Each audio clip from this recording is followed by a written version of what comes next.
Hello friends, मेरा नाम शारिक है।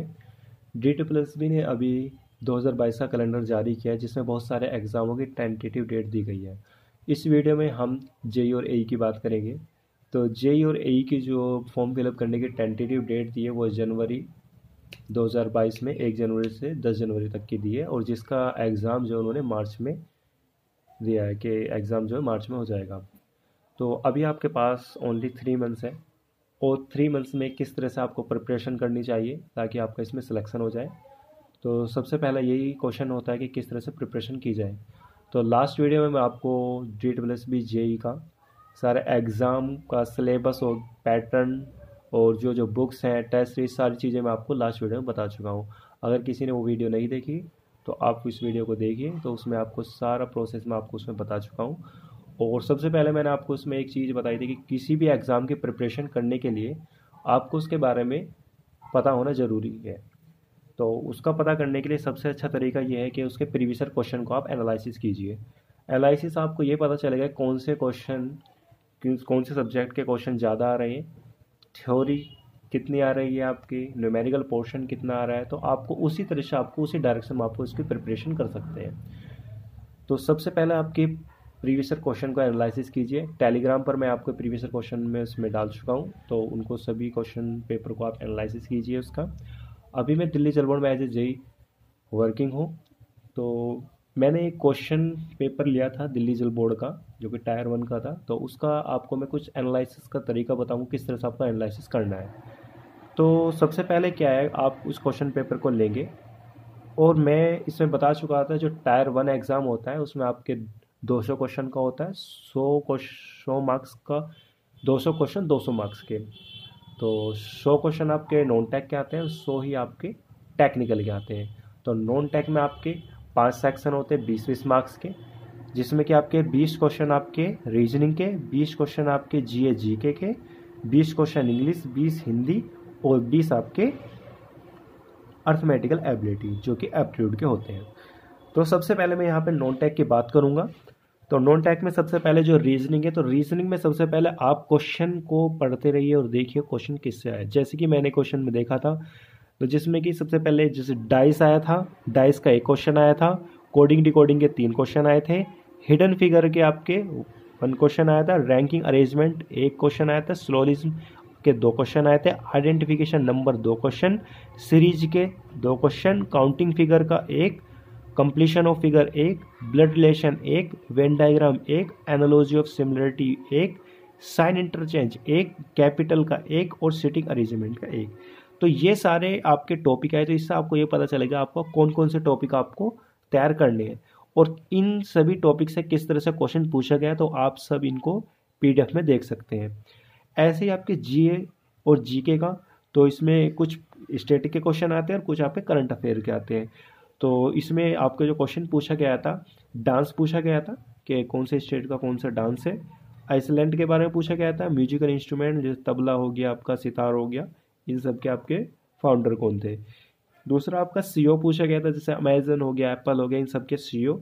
क्लाइमेट के बारे में पूछा गया था, इकोनॉमी, अबेंडमेंट, अबेंडमेंट का तो क्वेश्चन एक आता ही आता है। साइंस के आपके एक क्वेश्चन बायो का पूछा गया था, और एक क्वेश्चन केमिस्ट्री से पूछा गया था। केमिस्ट्री में आपके जो मोस्टली पूछा जाता है वो उसे केमिकल नेम पूछे जाते हैं।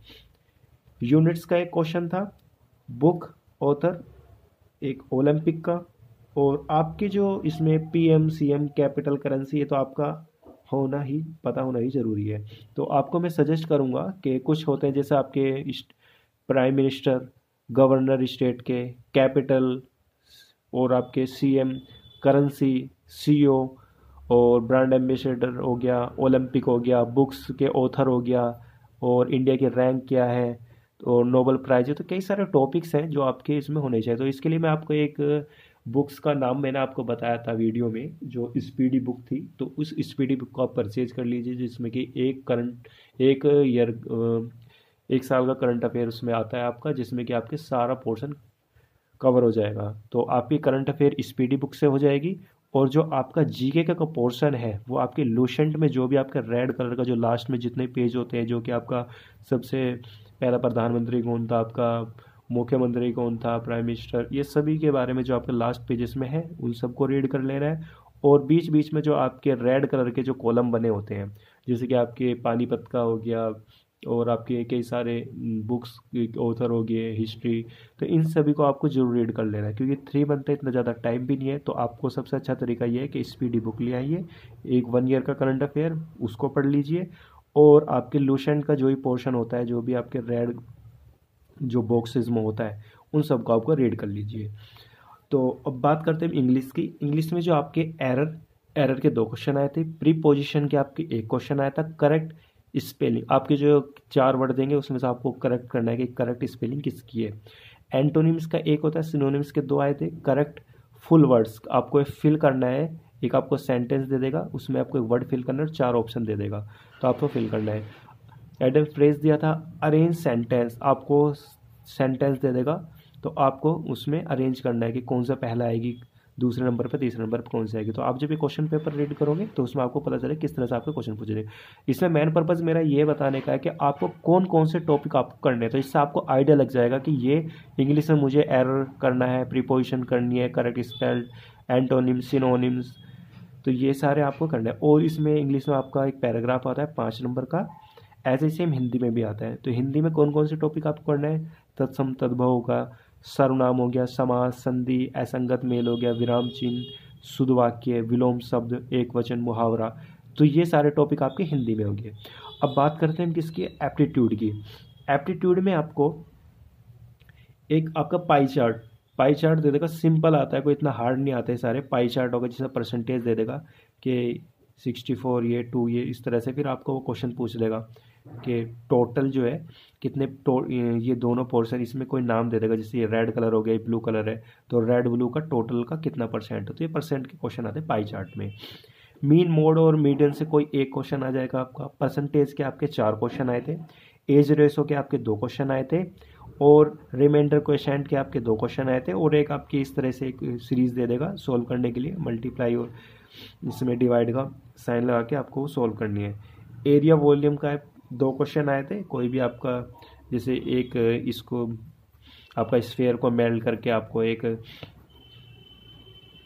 रेक्टेंगल बनाना है, स्क्वायर बनाना है, तो वो आपके एरिया वॉल्यूम के 2 क्वेश्चन आए थे। टाइम वर्क का एक क्वेश्चन आया था, जैसे 2 आदमी आपके 4 दिन में काम करते हैं, तो 3 आदमी कितने दिन में काम करेंगे। अर्थमेटिक सिंपल से एक कैलकुलेशन होती है। स्पीड डिस्टेंस का एक क्वेश्चन आया था, और आपका सिंपल इंटरेस्ट से एक क्वेश्चन आया था। तो ये सारी बातें किसके, ये सारे टॉपिक आपको कवर करने हैं नॉन टेक में।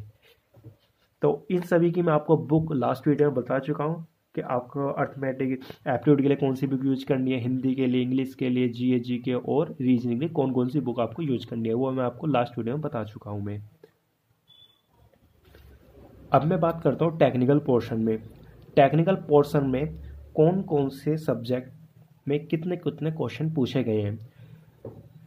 तो आपका एनालिसिस करने का सबसे अच्छा तरीका है कि आप क्वेश्चन को पढ़ते रहिए और उसका सब्जेक्ट का नाम लिखते रहिए। जैसे कि मैंने बिल्डिंग मटेरियल है, बिल्डिंग मटेरियल के मैं उसमें क्वेश्चन रीड करता गया, और कितने कितने क्वेश्चन हो गए यहाँ पे उसको मैं इसको काउंट करता गया। तो बिल्डिंग मटेरियल के क्वेश्चन जो आए थे, इसमें आपका 11 क्वेश्चन बिल्डिंग मटेरियल से आए थे। बिल्डिंग मटेरियल में जैसे कि आपके स्टोन से क्वेश्चन आ गया, ब्रिक से क्वेश्चन आ गया, टिम्बर से क्वेश्चन आ गया, तो जितने बिल्डिंग मटेरियल्स हैं उनसे आपके क्वेश्चन आया था। और इसकी अगर अभी लास्ट में मैं आपको इन सभी की स्टैंडर्ड बुक्स बताऊंगा कि कौन कौन सी बुक्स से आप कर सकते हो अगर आपको और अच्छी प्रिपरेशन करनी है, तो इसके स्टैंडर्ड बुक्स के नेम भी आपको मैं लास्ट में बताऊंगा।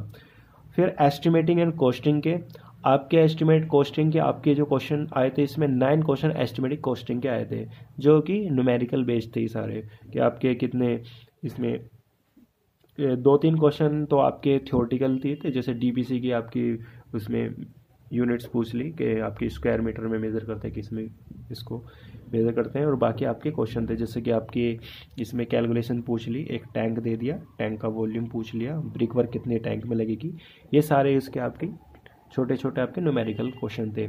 सर्वेइंग के क्वेश्चन आपके 9 क्वेश्चन सर्वेइंग के थे, जिसमें कि आपके 4-5 क्वेश्चन आपके थ्योरी के थे और आपके बाकी के आपके न्यूमेरिकल के थे। क्योंकि लास्ट टाइम जो दिल्ली जल बोर्ड का और एमसीडी का एग्ज़ाम हुआ था, उसमें न्यूमेरिकल पोर्शन काफ़ी आया था। बाकी इरिगेशन फ्लड कंट्रोल और एनडीएमसी होगा, इन सभी में जो था आपका थ्योरी पोर्शन ही आया था, न्यूमेरिकल बहुत कम आए थे। लेकिन इस बार क्या है, सभी एग्ज़ाम आपके कंबाइन होंगे, सभी आपके आईएफसी हो गया, आपका एमसीडी, दिल्ली सिविल बोर्ड, इन सभी का एक ही कॉमन एग्ज़ाम होगा, जो कि उसको क्वालिफाई करने के बाद आपका जो फिर टायर 2 होगा वो भी आपका सभी का कॉमन एग्ज़ाम होगा। तो इन सभी का एक ही एग्ज़ाम होगा, तो इस बार ऐसा नहीं होगा अलग अलग एग्ज़ाम होगा, तो सभी का एक ही एग्ज़ाम होगा। आपका सोयल सोयल के आपके क्वेश्चन जो आए थे, आपके 12 क्वेश्चन आए थे, जिसमें कि आपके 5 से 6 आपके थ्योरी आए थे और आपके 5 से 6 ही आपके न्यूमेरिकल बेस्ड आए थे। जैसे कि इसमें इफेक्टिव ड्राई डेंसिटी पूछ ली, बल्क मास पूछ लिया, तो ये सब आपके न्यूमेरिकल पोर्शन थे। इरिगेशन के आपके इसमें 11 क्वेश्चन आए थे, फ्लूइड मैकेनिक्स के आपके 11 क्वेश्चन आए थे, एनवायरमेंटल के आपके 10 क्वेश्चन आए थे, हाईवे एंड ट्रांसपोर्ट के आपके 5 क्वेश्चन आए थे, कौन के टेक्नोलॉजी के आपके 6 क्वेश्चन आए थे, स्टील के 3 क्वेश्चन आए थे और सोम के आपके 9 क्वेश्चन आए थे और आरसीसी के आपके 4 क्वेश्चन आए थे। तो इन्हीं सब से आपको पता चल जाएगा कौन कौन से सब्जेक्ट आपको पढ़ने हैं और कितने कितने क्वेश्चन की आपकी वेटेज आ रही है, जिसमें कि आपका जो जेईई का एग्ज़ाम जो होता है, जिसमें आपका न्यूमेरिकल पोर्शन कम आता है, थ्योरी पोर्शन ज़्यादा आता है। अगर आपके अच्छी पहले से ही थोड़ी प्रिपरेशन है और टाइम है, तो आपको मैं स्टैंडर्ड बुक के नेम्स बताता हूँ। ये आपकी स्टैंडर्ड बुक है। फ्लूइड मैकेनिक्स के लिए आर के बंसल, सोम के लिए आपके आर के बंसल, बीएमसी के लिए आपके रंगवाला, जो कि मोस्ट इम्पोर्टेंट बहुत अच्छी बुक है। इसमें से कोई ऐसा क्वेश्चन नहीं है जो कि आपके इससे बाहर आए। टाइम लगता है, टाइम है, अगर किसी के पास टाइम है और प्रिपरेशन अच्छी है, एक्स्ट्रा टाइम में इसको पढ़ सकेगा। लेकिन अगर किसी की प्रिपरेशन पहले से इतनी अच्छी नहीं, तो इस टाइम इन स्टैंडर्ड बुक को पढ़ने का इतना नहीं है, क्योंकि इस टाइम जो है ऑब्जेक्टिव का आप तैयारी कीजिए, क्योंकि इन स्टैंडर्ड बुक में पढ़ने में टाइम ज़्यादा है। आपके पास अभी 3 मंथ से तो इतना ज़्यादा टाइम नहीं है, लेकिन अगर किसी की प्रिपरेशन अच्छी है और एक्स्ट्रा टाइम है, तो ये बीएमसी है बुक आपकी, बहुत अच्छी बुक है। मोस्टली जितने भी आपके क्वेश्चन इससे बाहर जाते ही नहीं है। सर्वेइंग के बीसी पूनमिया है और इन्वायरमेंटल के एस के घर।